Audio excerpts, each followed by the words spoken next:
우리가 먼저 성경을 좀 집중해야 될 것 같아요. 3절을 한번 봅니다.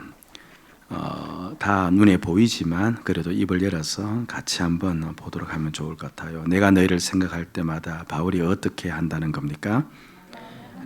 감사한다, 감사한다. 자, 그러면서 4절을 보세요. 그리고 감사한 다음에 간구할 때마다 너희 무리를 위하여 또 어떻게 한다는 겁니까? 기쁨으로 항상 간구한다는 겁니다. 이게 상당히 중요한 부분이에요.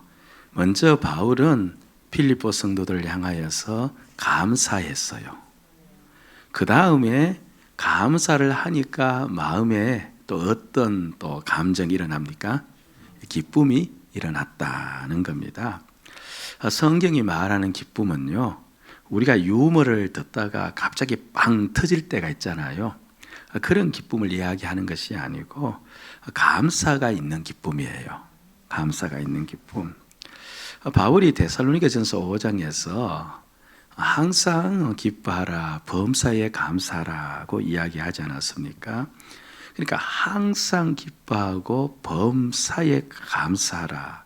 그러면 그리스도인은 환경을 초월한 감사와 기쁨을 할 수 있다는 것이지요. 아멘. 예.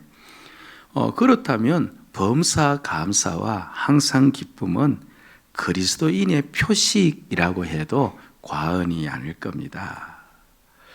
저 유명한 작곡가 하이든에게 어떤 사람이 선생님의 음악이 기쁨으로만 가득 차 있는 이유가 무엇입니까? 라는 질문을 던졌습니다. 이에 하이든은 다음과 같은 유명한 대답을 했답니다. 주께서 내 가슴 속에 폭발하는 기쁨을 주셨고 또 그분께서 내 펜을 움직이고 계시는데 어떻게 내가 기뻐하지 않을 수 있겠습니까? 내 음악이 어떻게 기쁨을 말하지 않을 수 있겠습니까? 그러니까 그리스도인 예수를 품에 품고 살아가는 자에게 나타나는 표식은 바로 감사와 기쁨이다. 그 말씀을 하이든이 우리에게 지금 일러주고 있는 겁니다. 자, 오늘 보면요, 바울이 이제 감사하고 기뻐하는데 여기서 어떻게 우리가 범사, 감사, 항상 기쁨을 할 수 있는지 그 방법을 배우려고 해요. 그러니까 범사, 감사와 항상 기쁨을 할 수 있는 무엇을 배운다는 거예요? 방법을 배우는 겁니다. 그러니까 이걸 우리가 배우고 습득해서 그렇게 해나가면은 그렇게 살아갈 수가 있다는 거거든요. 사실 오늘 우리의 삶이 참 초라해요. 환경 속에서 날마다 그렇죠. 감사보다는 불만족으로 인하여서 한숨 쉬고 낙담할 때가 더 많이 있지 않습니까? 이 그리스도인의 온전한 삶이 아니라고 성경은 이야기하고 있는 겁니다. 어떻게 하면 범사, 감사, 항상 기쁨을 우리가 하면서 살아갈 수 있을까? 그 답을 찾아가는 시간이 바로 오늘 이 시간입니다. 좀 놀라 주시면서 좀 감탄하시면서 아니 이걸 어디서 배워요? 그렇죠? 이 놀라운 것을 우리가 배우는데 좀 이렇게 마음속에 좀 감탄하면서 좀 들었으면 좋을 것 같아요. 제가 다시 한번 해볼게요. 오늘 우리가 어떻게 하면 범사, 감사할 수 있는지 배우도록 하겠습니다. 예, 아멘. 예. 예. 답은 간단해요. 간단한데 상황을 보지 말고 상황 너머에서 일하시는 하나님을 보아라입니다. 무엇을 보지 말래요? 상황을 보지 말고 상황 너머에서 일하시는 하나님을 보라. 중요한 포인트는 일하시는 하나님이십니다. 예. 바울이 오늘 감사하는 표면적 이유가 있어요. 무슨 이유가 있대요? 표면적, 겉으로 드러난 이유가 있습니다. 그 이유는 5절에 나와요. 5절 보면 같이 읽읍시다. 시작. 너희가 첫날부터 이제까지 복음을 위한 일에 참여하고 있기 때문이라. 첫날부터 이제까지 그들이 무엇을 하고 있었기 때문에? 복음을 위한 일에 참여하고 있었기 때문에. 근데 이게 무슨 말이냐 하니까 우리는 저 구절만 보면 잘 이해가 안 돼요. 복음을 위한 일에 참여했다 하니까 그런 빌립보 교인들이 열심히 바울과 함께 전도했는가 보다 그렇게 생각할 수 있는데 그 말이 아닙니다. 여기서 복음을 위한 일에 참여하고 있었다 이 말은 이들이 바울을 위한 선교 헌금을 하고 있었다 그 말을 하고 있는 겁니다. 선교 헌금을 했는데 언제부터 했느냐 하니까 우리 5절 말씀 보니까 언제부터래요? 언제부터라고 합니까? 첫날부터래요. 그럼 첫날이 언제냐 하면요.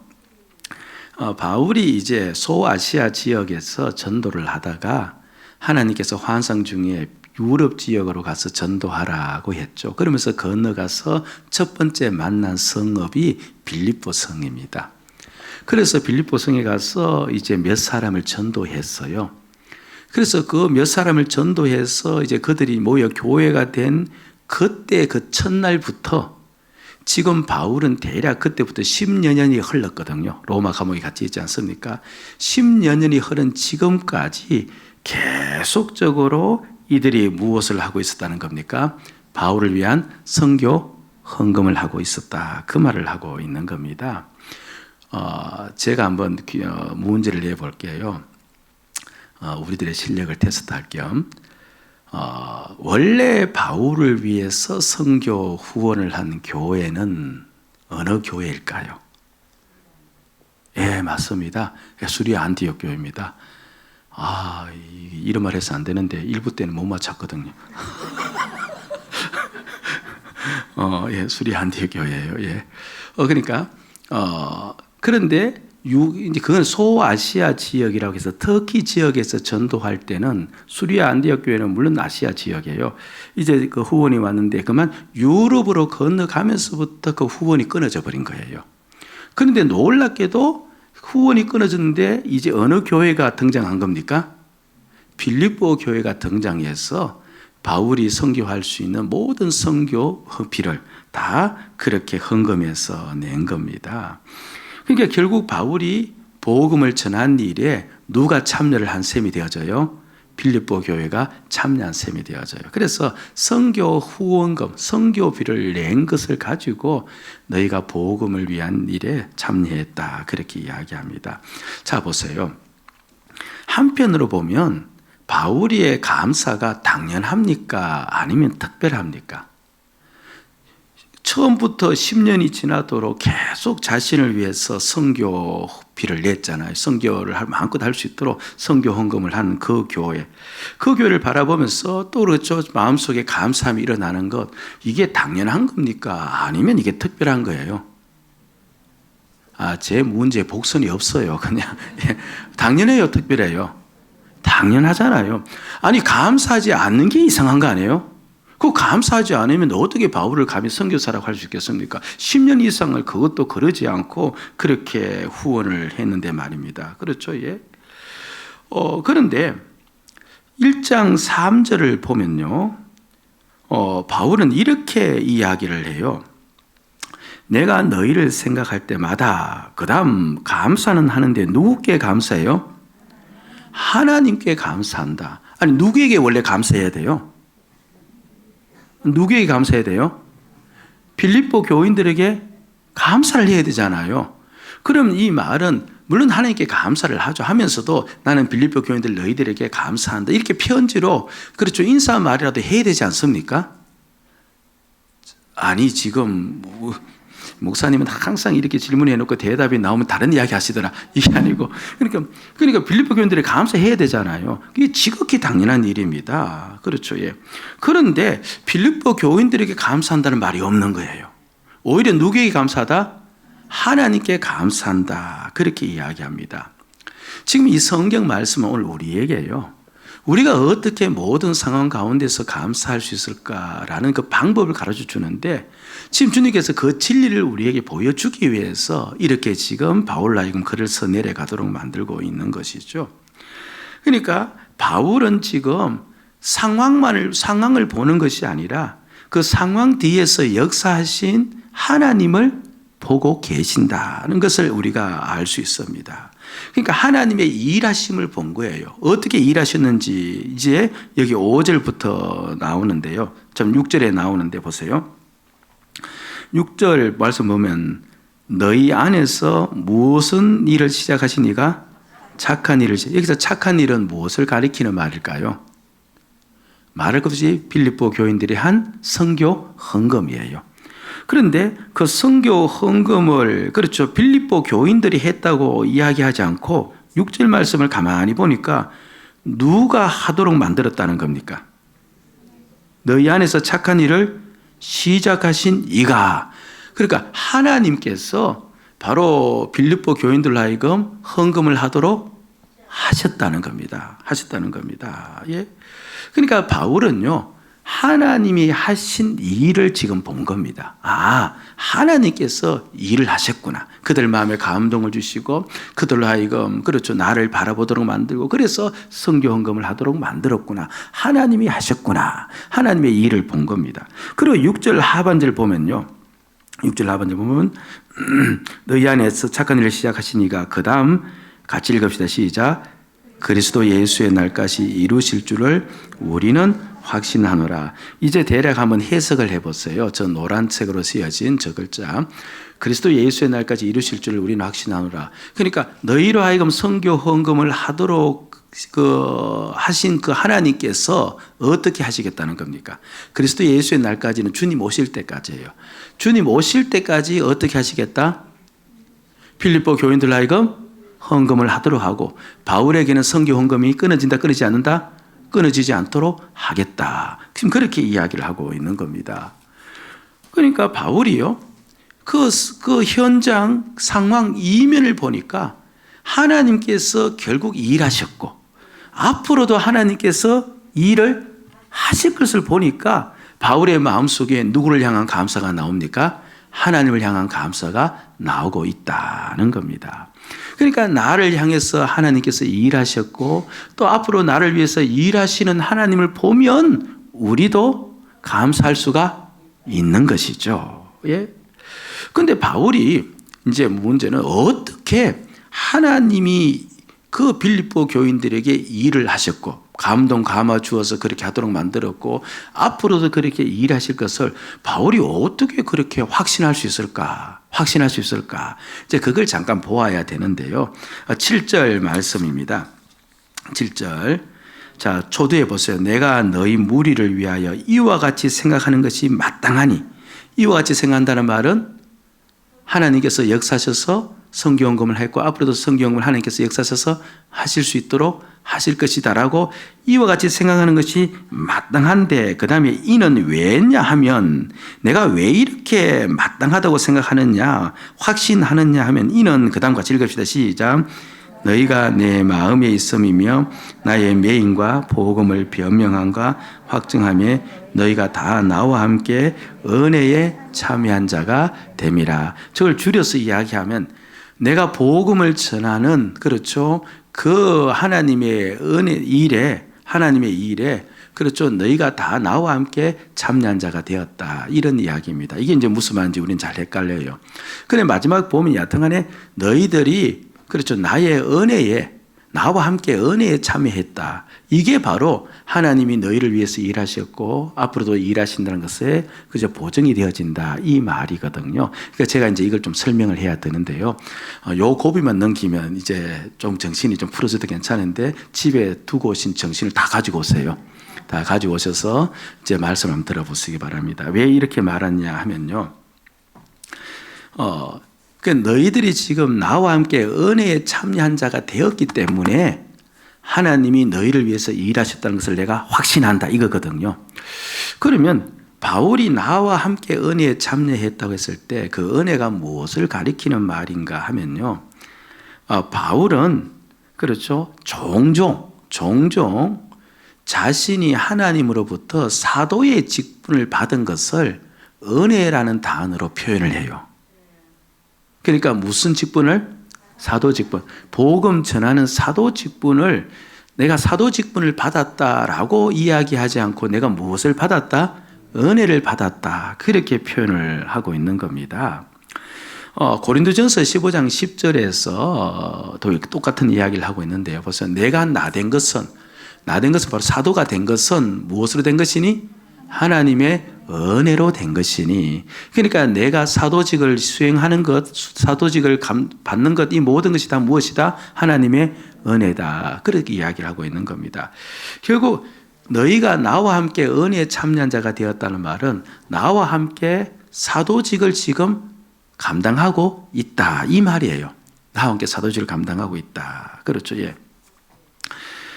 왜 그렇게 사도직을 은혜로 표현하느냐 하면요. 하나님께서 이제 바울을 구원하셨는데, 물론 우리 모두 구원하셨는데, 보세요. 하나님께서 우리를 구원하신 까닭이 무엇이에요? 바울에게도 마찬가지로 바울을 구원하신 까닭이 무엇일까요? 공통적인 대답은 하나님께서는 우리들을 무엇 하셨기 때문에? 사랑하셨기 때문에 그렇게 해요. 그럼 하나님께서도 바울을 구원하신 까닭은 바울을 사랑했기 때문인데, 그런데 거기에서 멈추지 않고요. 그러면 왜 바깥에 있는 사람은 사랑하지 않고 나만 사랑할까? 그렇잖아요. 좀 믿지 않는 자는 사랑하지 않고 나를 사랑해서 구원했을까? 이제 이런 또 질문이 떠오를 수 있잖아요. 한 번도 안 해보셨어요? 분명히 나를 사랑해서 구원한 건 분명한데, 아니 그럼 왜 옆에 있는 사람은 사랑하지 않고 나는 사랑해서 구원했을까요? 내가 잘생겨서? 그건 아니잖아요. 그렇죠? 그런데 이제 바울이 그 질문을 한 겁니다. 그러다가 이제 해답을 얻은 겁니다. 물론 하나님께서 가르쳐 주었지만서도 하나님께서 바울을 부르신 목적이 뭐냐니까, 너를 이방인에게 복음 전가하는 사도로 삼기 위해서 내가 너를 불렀다. 그렇게 이야기를 해요. 그러니까 내가 사도가 되기 위해서, 사도로서 복음 전가하기 위해서 하나님이 나를 부르셨다는 겁니다. 그게 하나님이 바울을 부르신 까닭은 무엇 삼게 하기 위해서? 사도 삼게 하기 위해서. 이걸 보고 소명이라고 불러요. 하나님이 나를 부르신 부름의 목적이에요. 부름의 목적, 소명입니다. 그러니까 내가 사도직을, 그렇죠, 내가 지금 사도직을 수행하고 있다는 이 말은, 그럼 한편으로 보면 내가 지금 누구에게 부름을 받았다는 거예요? 하나님께 부름을 받았다는 확증이 되어지거든요. 지금 그 이야기를 하고 있는 겁니다. 지금 빌립보 교인들이 지금 그 헌금을 드리면서 여하튼 바울의 사도직을 같이 지금 수행을 하고 있어요. 수행을 하고 있는데, 그러면 빌립보 교인들도 지금 사도직을 수행하고 있는, 복음 전가하는 일을 수행하고 있으니까 바울은 자신이 사도직을 수행하고 있는 자신을 보면서 나는 누구로부터 부름받았다?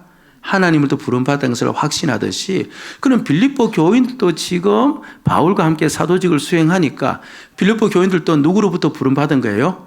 하나님으로부터 부름받은 게 확실한 거예요. 그러니까 하나님께 부름을 받았으니까, 하나님께 택함 받았으니까, 그럼 결국 빌립보 교인들 뒤에서 역사하시는 분은 누가 되시는 거예요? 하나님이 되신다. 이렇게 이야기를 하는 겁니다. 아니, 목사님, 빌립보 교인들은 저 멀리 떨어져 있는데 바울과 함께 어떻게 사도직을 수행했다고 말할 수 있습니까? 그들은 성경 헌금밖에 낸 것이 없는데 어떻게 같이 수행했다고 할 수 있습니까? 라고 이야기했을 때요, 이거는 바울이 가지고 있는, 주님도 마찬가지입니다만 바울에게 감동을 준 거죠. 바로 헌금에 대한 생각 때문에 그래요. 바울은 헌금이라는 것은요, 언제나 그 최저 단위가 있어요. 바울에게는 최저 단위가, 우리가 고린도 후서를 할 때 배웠는데 얼마냐 하면요, 자신의 힘대로 해야 돼요. 그러니까 여윳돈을 가지고, 남은 돈을 가지고 생활을 먼저 살고 그런 다음에 하는 게 헌금이 아니라 자신의 힘대로, 그 다음에 조금 더 하고 더 열심을 내려면 힘에 지나도록 하는 것, 그게 바로 이제 헌금인 겁니다. 이제 보세요. 지금 빌립보 교회는 극심한 가난 속에 있는 겁니다. 그들이 자신의 모든 힘을 다 동원해서 헌금을 마련하지 않습니까? 마련하면은, 그러면 그 헌금을 주면 이들은 잘 살아갈 수가 있어요, 없어요? 없는 겁니다. 여윳돈으로 가지고 하는 것이 아니고 온 힘을 모아서 다 헌금을 하지 않습니까? 헌금을 하기 때문에 그렇게 헌금을 줘버리면요, 그럼 자신들의 삶에는 힘듦과 어려움이 몰려올 수도 있는 겁니다. 근데 바울은요, 그렇게 자신의 모든 힘대로 한 헌금을 그렇게 했을 때 바울은 어떻게 표현하냐니까 너 자신을 드렸다라고 표현하는 거예요. 그 자신을 바친 겁니다. 자신이 먹고 살고 자신이 어떻게 삶을 영위해야 되는데 그런데 힘대로 그렇게 헌금을 했으니까 자신의 생명을 바친 것과 똑같은 거예요. 그러면 헌금은 곧 바울식으로 이야기하면 자신을 드린 것이 되어지니까 그 헌금을 받아서 지금 바울이 선교 사역을 하고 있다는 이 말은 그 선교 사역 속에 누가 들어와 있다는 말이에요? 누가 들어와 있단 말입니까? 바울이 그 빌립보 교인들이 들어와 있다는 말이에요. 그래서 나와 함께 지금 사도직을 지금 너희들이 지금 수행하고 있다. 이렇게 이야기를 하는 겁니다. 그런데 그 사도직이 하늘로부터 부름받은 소명이니까 내가 사도직을 수행한 것을 보면서 내가 하나님께 부름받은 것을 알듯이 너희들도 그렇게 나와 함께 사도직을 수행하니까 너희들도 곧 누구로부터 부름을 받은 자다? 하나님께 부름받은 자요. 하나님께 택함받은 자이다. 그러니까 하나님이 너희들을 택했으니까 너희들에게 역사하셔서 너희들의 마음에 감동을 주셔서 헌금하도록 만들고, 그리고 하나님이 너희들이 택하셨으니까 끝날까지 너희들의 마음에 감동을 주어서 이 선교 사역을 감당하도록 만드실 것이다. 지금 그 이야기를 이렇게 풀어나가고 있는 겁니다. 자, 여기서 우리가 이제 이걸 보는 겁니다. 보세요. 바울은 그들이 선교 헌금을 했을 때 표면적인 선교 헌금을 본 것이 아니고 그 너머에 빌립보 교인들은 하나님이 부르셨다. 그리고 그들을 부르신 하나님께서 그들 가운데 일하셨다. 그리고 앞으로도 계속 하나님께서 일하실 것이다. 이걸 본 거예요. 이걸 보니까 바울의 마음속에 누구를 향한 감사가 나옵니까? 하나님을 향한 감사가 나왔다. 지금 이 말씀을 전해주고 있는 겁니다. 여러분들, 우리가 모든 환경 가운데서 눈을 들었어요. 하나님께서 나를 부르셨음을 보고, 그리고 나에게 하나님이 하신 일과 앞으로 하실 일을 보면은 우리에게 감사가 나올 수 있을까요? 없을까요? 나올 수 있어요. 그런데 그쪽으로 눈을 안 돌리고 주어진 현장만을 보기 때문에 우리에게는 힘듦과 탄식이 나오는 겁니다. 좋은 예가 하나 있어요. 홍해 앞에 선 이스라엘 백성들 이야기인데요. 이제 출애굽을 하면서 이스라엘 백성들이 이제 홍해 앞에 서게 되고, 그리고 뒤이어서 이제 바로의 군대가 추격해서 이제 그들을 공격하는 그와 같은 모습이 나타나지 않습니까? 우리는 생각하기를 이제 이 이스라엘 백성들이 이 애굽에서 나와서 가나안 땅으로 막 가려고 하다 보니까 앞에 무엇이 있는 곳에 도착한 거예요? 홍해가 있는 곳에 도착하였다. 그래서 그렇죠. 어쩔 수 없이 그 앞에서 지금 절망하게 되고, 그리고 또 바로가 어쩌다 그걸 알아듣고 뒤에서 추격하게 되었다. 이제 이런 식으로 우리가 알고 있는데요. 근데 성경에는 그렇게 이야기하지를 않아요. 그러나 얕은 그건 좀 더 뒤에 하기로 하고, 자, 여러분 보세요. 우리가 만약 홍해 앞에 서 있고 앞에 우리가 무너뜨릴 수 없는 큰 문제가 있고, 그리고 뒤에는 또 우리를 죽이려는 세력들이 쫓아오고, 그러니까 진퇴양난에 빠지고 앞으로 가도 죽고 뒤로 가도 죽을 수밖에 없는 그런 현장 속에 우리가 들어가 버리면은 사실 우리의 입에서도 어떤 말들이 나올까요? 한 주간 자신의 삶을 되돌아보면서 빠르게 대답해 보세요. 나는 과연 어떤 반응을 보일까요? 예? 그러면 제가 정답을 우리가 그럼 우리가 성도로서는 마땅히 어떻게 반응해야 될까요? 배웠잖아요. 범사 감사 해야 되는데, 근데 실상 우리는 또 어떻게 살아갑니까?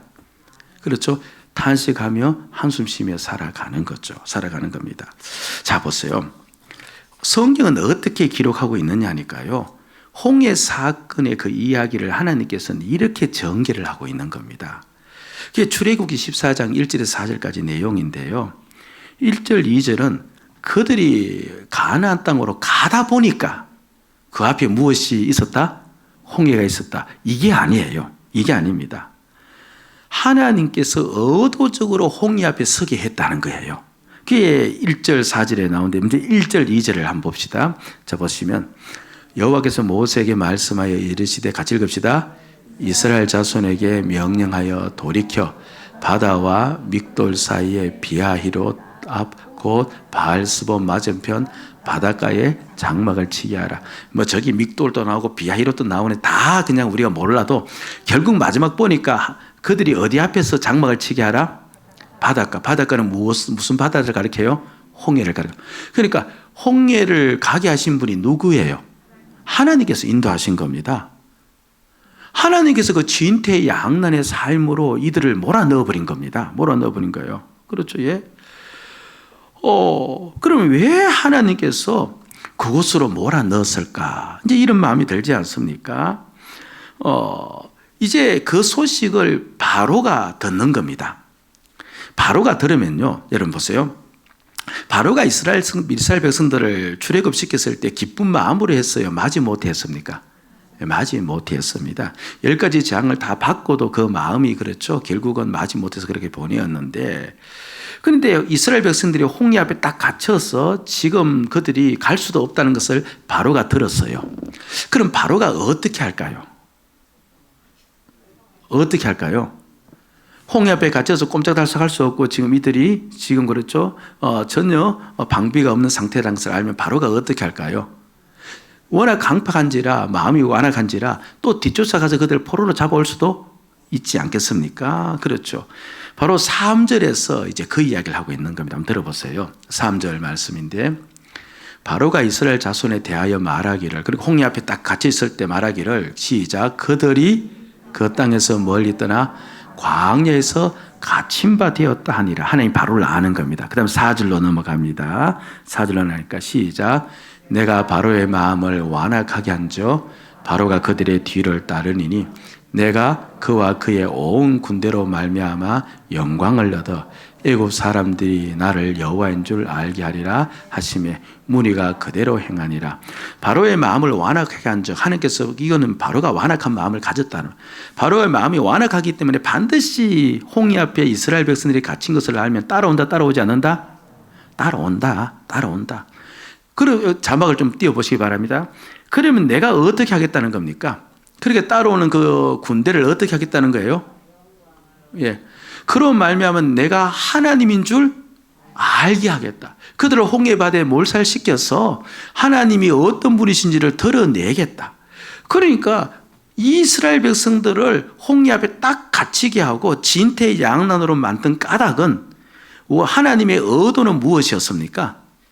그렇죠. 바로와 오히려 그 애국 군대를 몰살시켜서 하나님이 누구신지를 드러내도록 하는 것이었습니다. 그렇죠. 내도록 하는 것이었습니다. 그런데 이걸 이스라엘 백성들이 못 보는 겁니다. 못 보는 겁니다. 보세요. 10가지 재앙을 내려서 그들을 애굽에서 건져내었어요. 그리고 애굽에서 그들을 불러내신 분이 하나님이심을 깨닫고 지금 그곳까지 온 것도 하나님의 은혜임을 깨닫고, 그럼 10가지 재앙을 내려서 이곳까지 인도했으면 하나님께서 또 우리에게 그렇죠 기적과 능력을 베풀 수 있는 분이시다라고 한번 보아야 되잖아요. 보고 그럼 이 앞에서 우리가 어떻게 해야 될까라고 생각을 해야 되는데, 이 이스라엘 백성들은 하나님이 자신들에게 하신 일을 생각을 했다 못했다?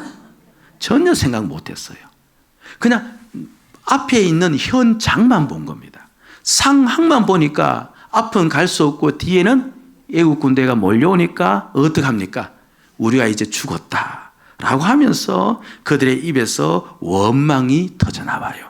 그리고 불만이 터져나오고 모세를 향하여서 그들이 욕을 하기를 시작하는 겁니다. 하나님이 그들을 불렀다는 것, 그리고 부르신 하나님이 그들을 위해서 일하신다는 것, 그리고 앞으로도 일하실 것임을 이들이 보지를 못한 겁니다. 그런데 한 사람은 봤어요. 누굽니까? 누가 봤어요? 모세가 이 말씀을 들었으니까 모세는 보았죠. 그것을 본 모세는 어떻게 이야기하는가? 출애굽기 14장 13절에 이렇게 모세가 이야기를 하는 겁니다. 출애굽기 14장 13절 시작. 모세가 백성에게 이르되 너희는 두려워하지 말고 가만히 서서 여호와께서 오늘 너희를 위하여 행하시는 구원을 보라. 너희가 오늘 본 애굽 사람을 영원히 다시 보지 아니하리라. 모세는 두려워하지 말고 가만히 서서 여호와께서 오늘 너희를 위해서 어떻게 행하시는 것을 보라. 모세의 마음에는 무엇이 있어요? 기대감이 있는 겁니다. 모세의 마음속에 무엇이 있어요? 소망이 있는 겁니다. 그리고 모세의 마음속에는 우리가 죽는 게 아니고 누가 죽어요? 애국 군대가 죽는 겁니다. 모세 앞에서의 홍해는 그렇죠, 불평과 그렇죠, 원망의 홍해가 아니고 무슨 홍해예요? 감사의 홍해인 겁니다. 보세요. 똑같은 상황인데 하나님이 나를 부르셨고 부르신 나를 위해서 일하셨고 그리고 앞으로도 일하신다는 것을 모르는 백성들에게는 그 상황이 그렇죠, 자신들을 갇혀서 자신들을 죽이는 상황인 줄 알고 불평하지만, 그러나 하나님의 일하심을 알고 있는 모세에게는 그 상황은 감사의 상황이고 은혜의 상황이 되어지는 겁니다. 예. 그 한국 대학생 선교회 회장이셨던, 지금은 고인이 되셨죠, 김중곤 목사님이 계시는데요. CCC 총재였죠. 이분의 삶이 참 고단했어요. 그 중에 하나가 이제 자신의 형제들과 자신의 이제 그 딸들이 일찍 죽었다는 겁니다. 특별히 이제 자신의 이제 형제 중에서도 자신의 이제 그 누이들이 이제 일찍 죽은 거예요. 그러다 보니까 그 죽은 아이들, 조카들을 자기가 다 건수를 해야 됐습니다. 그래서 자기 집에 들어가면 자기가 고아원에 온 것으로 착각할 정도로 그런 많은 조카들을 데리고 그렇게 살았죠. 또한 그 조카들을 보면서 당연히 자신의 딸들이 생각나고 또 자신의 누이들이 생각날 거 아닙니까? 그러면서 이제 매일 그 아이들과 더불어 그렇게 살아가는데, 그 김중원 목사님이 이제 그 고단한 삶을 살면서 이런 말을 했어요. 나는 땅을 보면 울고, 그렇죠, 예, 하늘을 보면 웃는다. 나는 땅을 보면 울고 하늘 보면 웃는다. 하나님께서 날 부르셨고 나를 위해서 일하셨고 앞으로도 일하실 것을 바라보니까 이 환경도 넉넉히 이겨나갈 수 있으니까 나에게는 감사가 있는데, 그런데 그거 보지 않고 현실을 물끄러미 바라보니까 내 눈에는 무엇밖에 나오지 않더라? 눈물밖에 나오지 않더라. 그 이야기를 하시는 것을 제가 읽었습니다. 여러분들이요, 하나님께서 나로 하여금요 죄와 사망에서 살지 않도록 하기 위해 자신의 아들 예수를 우리를 대신해서 죽게 하지 않았습니까? 그러니까 나를 죄와 사망에 살지 않도록 하기 위해서 십자가에서 주님을 보내어서 나를 위해 죽으셔서 하나님이 하신 일입니다. 그리고 나를 부르셔서 그렇게 하나님께서 하신 일을 하신 다음에 우리에게 또 거듭거듭 말씀하시기를 모든 것을 합력해서 내가 무엇을 이루어 주겠다는 거예요? 선을 이루어 주겠다는 겁니다. 여러분, 그것만 한번 생각해 보시면 많은 것도 없이 나를 하나님이 부르셔서 십자가에서 나를 죽이시고 그리고 나를 새 사람 만드셨고 그리고 이제 나의 모든 삶 속에서 하나님께서 개입해 주어서 합력하여 선을 만들어 주실 것이다. 만들어 주실 것이다. 그것을 우리가 꽉 붙잡고 그것만 봐도 오늘 비록 내 마음속에 답답한 상황일지라도 날 부르신 하나님, 날 위해서 대신 죽으신 예수 그리스도, 내 모든 문제를 품고 죽으신 예수 그리스도, 그런 일을 하신 하나님께서 앞으로도 이것을 합력하여 나에게 선을 이루실 것임을 내가 보면, 내 눈을 하늘을 향해서 그렇게 보면 이 현실이 그렇게 선뜻 받아들이지는 않을지라도 내 심령 속에 감사해야지 그런 마음이 삭들 수 있을까요, 없을까요? 삭들 수 있는 겁니다. 삭들 수 있는 겁니다. 탄식하는 자신을 보면서 이런 나는 죽었는데, 불평하는 나를 보면서 이런 나는 죽었는데, 그렇게 생각하면서 내가 왜 이렇게 샀냐? 주님이 날 위해서 죽으셨고 날 위해 모든 문제 해결했고 장차 합력의 선을 이루신다고 하는데 내가 왜 이렇게 탄식하면서 샀냐? 이렇게 살아서 안 되지. 하나님께서 반드시 이 상황을 은혜의 상황으로 바꿔놓으신다. 이런 믿음이 나에게 조금씩 들어올 겁니다. 들어올 겁니다. 그런 내 심령 속에 감사가 일어나는 거예요. 일어나는 겁니다. 빌립보서 4장 6절에 이렇게 이야기하잖아요. 아무것도 염려하지 말고 다만 모든 일에 기도와 간구로 너희 구할 것을 하나님께 아뢰되 감사함으로 하나님께 아뢰라. 간구는 힘들어서 하는 거예요. 문제가 생겨서 간구하는 거예요. 그런데 문제 속에서도 늘 부르신 하나님, 늘 위해서 죽으신 하나님, 그리고 장차 합력하여 선을 이루실 그 하나님을 바라보라. 그러면 그 간구의 그 상황도 은혜의 상황이다. 감사가 들어온다는 겁니다. 감사가 들어온다는 겁니다. 내가 하나님이 하실 일과 하나님이 하신 일을 바라보면요, 내 두려움이 변합니다. 하나님이 하신 일과 하나님이 하실 일을 또 바라보면요, 내 한숨이 변합니다. 아멘. 그 두려움이 변하여 내 기도 되었고 전날의 한숨 변하여 내 노래 되었네. 주님을 찬송하면서 할렐루야 할렐루야 내 앞길 멀고 험해도 나 주님만 따라가리. 아멘. 그렇게 보니까 오늘 나의 모든 상황이 은혜의 상황이에요? 아니에요? 은혜의 상황인 거예요. 이 모든 상황이 은혜의 상황입니다. 하나님께서 나를 새롭게 하시고 하나님께서 내 삶을 새롭게 하실 은혜의 상황인 겁니다. 여러분, 오늘 추수감사절인데요, 하늘을 지켜주신 주님께 온 힘을 다해서 감사해야 된과 동시에 무엇보다도 그 하나님이 내 모든 상황 속에 역사하셔서 나를 새롭게 하시는 하나님이심을 바라보면서 그 믿음을 가지고 오늘 이 아침 일어나시는 시간 되어지기를 주의 이름으로 축복을 드립니다. 그 믿음의 눈이 열리기를 원합니다. 상황 너무 보지 마시고 상황 너머에서 나를 불러서 나와 함께 일하셨고 장차 나와 함께 일하실 그 주님 바라보면서 감사하면서 넉넉히 기뻐하면서 이길 수 있는 그 믿음이 우리에게 있을 수 있기를 주의 이름으로 축복을 드립니다. 아멘.